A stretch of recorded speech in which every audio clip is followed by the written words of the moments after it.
This video presentation has been classified by the ABC as M. It contains material that is not recommended for persons under 15 years.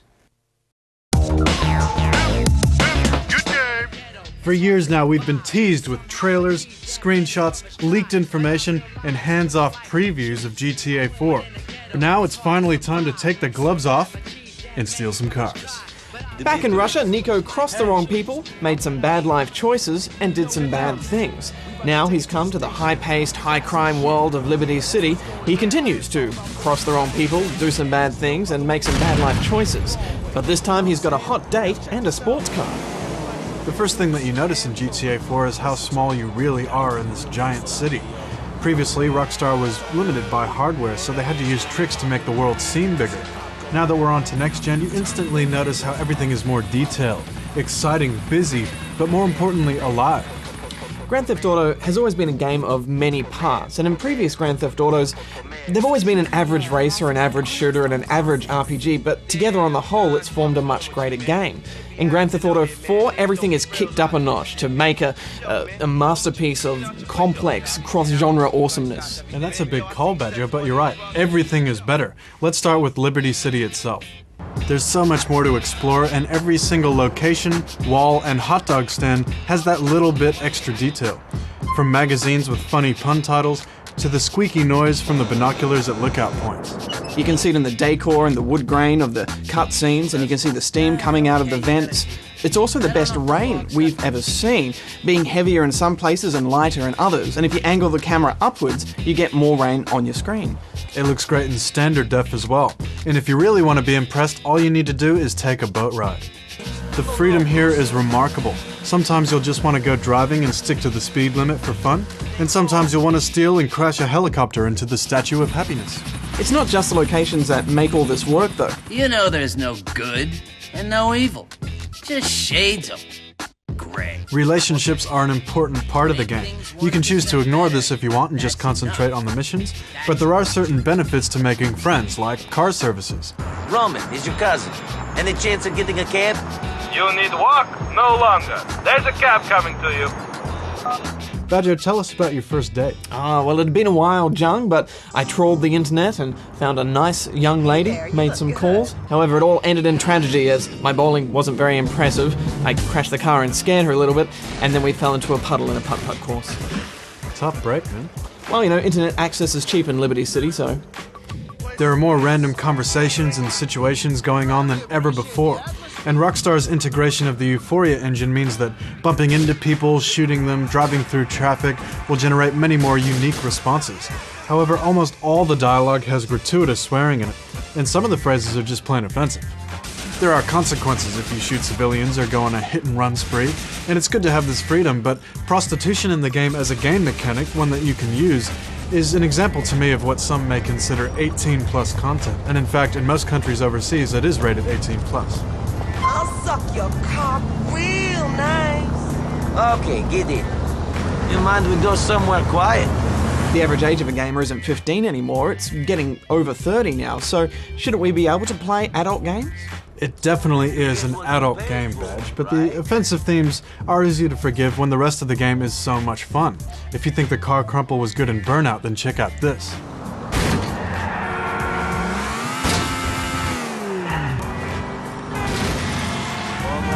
You can shoot out tires, windows, the cars explode like they should, and bumpers hang on by a thread. It's not until you get your first sports car that you start driving with a bit of respect. Well, that is until you find the sports car shop in the second island. The evolution of GTA cutscenes has been interesting, from the early days of standing still and one camera angle, to Vice City stories with moving camera angles and believable character mannerisms, and it's been improved again here. For me, it's the eyes that got me, Jung. You know, the eyes are the windows to the soul, and here you can really tell what the characters are thinking. They're also moist, as eyes should be. There you are. Okay. What? Come on, let's go for a walk, okay? There is the odd delayed reaction from civilians, but it's a rare fumble. And we've put a lot of hours into this game already, and we're not even halfway through it. You can see all this progress on a stats page, where you can also see the numbers of cars stolen, relationship status, and how much money you've given to tramps. We could go on about the detail in the game for another 10 minutes, but I think it's time we got to the missions. Stealing cars, racing cars, performing hits, interrogating gangsters, taking out an entire union uprising, the list goes on. All of your missions have a point and they're inspired. And there's no repetition so far. Every mission has had a cool, unique element. A great example of this is having to use your camera phone to take a picture of some gangsters so you can send that picture to your boss, and then he tells you which one you need to take out. Also later in the game, it gives you some moral choices whether to kill someone or leave them, and that can open up new paths in the storyline. And how much this affects the actual storyline, we're not quite sure about yet, but it's a great thing to give the player choice. Your mobile is the biggest change to the series, and it controls your life in many ways. You can set up meetings, dates, receive texts, or even call the fire department if you want to steal a fire engine. And you can even download ringtones, and just like in real life, they're a total rip-off. Junk, I found that after a while, when you fail a mission, it can take up to 4 minutes to get back to that point, and it started to grate on me a little. Yeah, Badge, the GTA grind does start to sort of creep in on occasion. It can take a while to get to the action, and this may not appeal to some. But there's so much to do that I didn't really mind taking a break from a mission for a couple hours and just doing something else. With all these different systems interacting with each other, the game still runs fairly smooth. They use a fade-in effect in Grand Theft Auto that was used in other Grand Theft Autos, where instead of objects in the distance popping in, they fade in from a city blur. And this is a less intrusive way of loading, and it keeps the game in the world. Reminded me a bit of World of Warcraft, actually. Multiplayer features the standard deathmatch and team deathmatch, plus a cops versus robbers scenario, races, and a few new features as well. The best part of multiplayer, though, is the ability to customize all the weather effects and the radar visibility and auto-aim, everything. Purists will want to turn off auto-aim pretty quick, but that doesn't mean that cars are overpowered, because one well-placed bullet into a windshield means game over for the driver. There's also nothing like setting up that perfect sniper shot and then suddenly get hit by a car before you pull the trigger. Like in other GTAs, at times when you're driving along, the camera in third person kind of feels a bit delayed, and it can take a few seconds to see where you're going. This really only becomes a problem in multiplayer though, when you're in a tight spot. I guess it's there to stop you from getting too dizzy if the camera was moving all over the place, but it would have been nice to have some sort of camera tracking options. Regardless though, Badge, it is definitely a technical achievement, how all of these systems work together.